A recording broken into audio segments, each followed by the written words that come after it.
Good morning, or is it afternoon? No, still morning. Um, yeah, I didn't sleep too badly, but a bit of noise last night kept me sort of my brain awake. I like my brain to switch off completely, so I can just have a dreamless sleep and just wake up refreshed. But still feel like I haven't slept at all. It's a little bit, but yeah.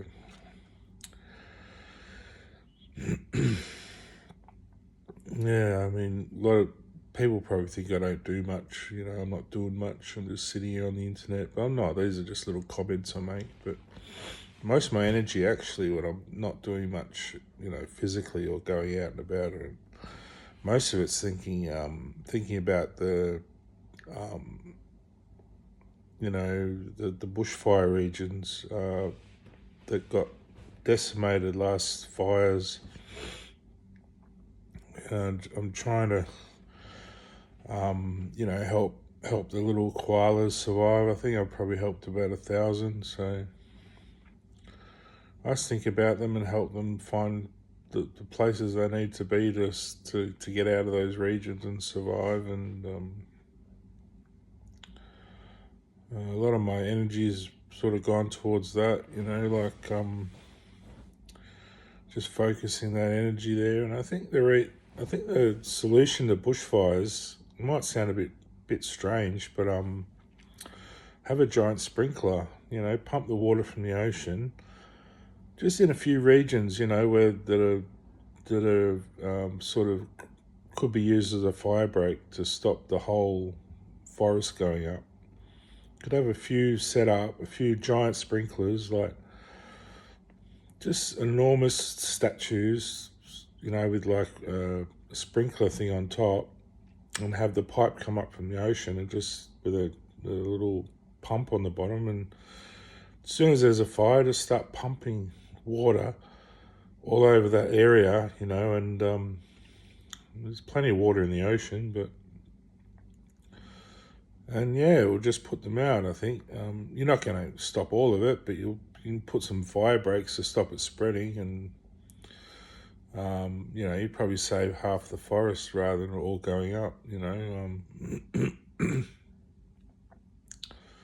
could have sort of ones that do a circular sort of break, or ones that do sort of a long sort of break, like a barrier sort of thing. And yeah, I think that's the only way to stop it. I've been racking my brains trying to think of some solution, and it's a hard one. I think that's the only way to do it. You have to have a tower. You wouldn't just have a pole, you'd have sort of almost a tower that's big at the base and goes up to a point. So like a long cylindrical sort of cone. And yeah, pick a nice sturdy spot and just yeah, you have just one of those jet propulsion water spray things on the top. And it wouldn't stand out too much. I mean, you'd see it from a mile away, but you just paint it blue or something, or grey, and you probably wouldn't notice it. Or just make it grey, like grey material, and yeah.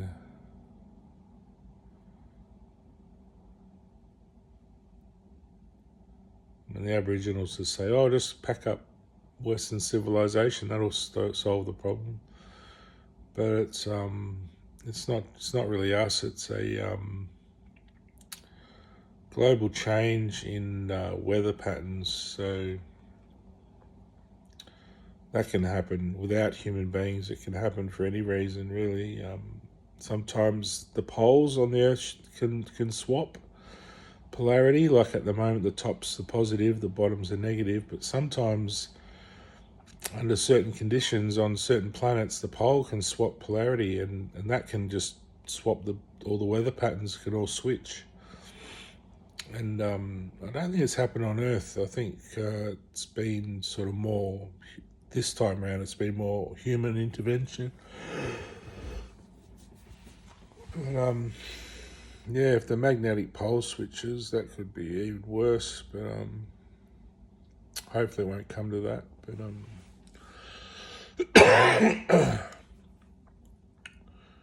Yeah.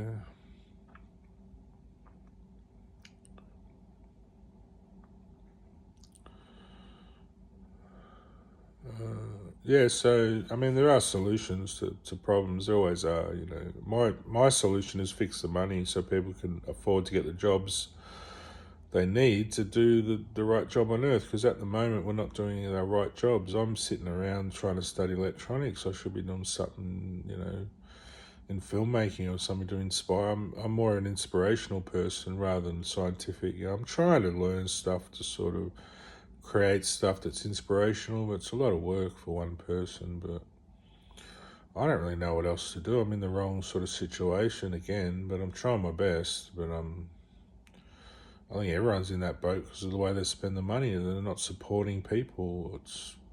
They're expecting people just to purely support themselves and then dribbling out a bit of money when things go wrong. It shouldn't be that way around. It should be support them before something happens. It's like the REACH program, where I interviewed Ferg Watts on 3CR. They talk about getting young people to do the right jobs and do the right stuff before stuff happens to them, before they become mentally ill or some other problem happens. And that's for the philosophy the government should take. Help fund people, give them the right amount of support they need to live before something bad happens to them. Like me, like this all happened to me because I couldn't afford to get a dorm room at the Melbourne Uni. I would have had my own college dorm and been able to walk straight to uni about 100 metres away from school, and 300 metres or whatever, and none of that long hourly commute every day, stressing me out, wearing me out. And we would have just got on with stuff and got somewhere, and I would have been a filmmaker by now. But couldn't afford it. Couldn't afford to go to the Bicentennial. All these things you can't afford. Can't afford a nice car. Used to stress my sister out because we couldn't afford a car. The jobs didn't pay enough. It was just $300 a week back then.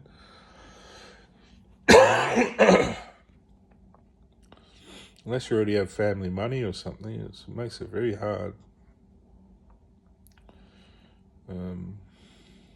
I don't know why they're thinking is the way they just put all this pressure on us, and then we put pressure on them. And why does it have to be pressure?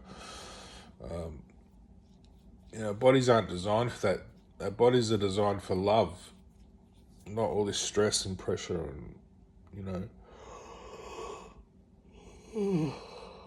And now people are just working themselves to the bone, working out their bodies to the point of just, they're all fixated on muscles, and you don't have to be like that. You can just be a normal size.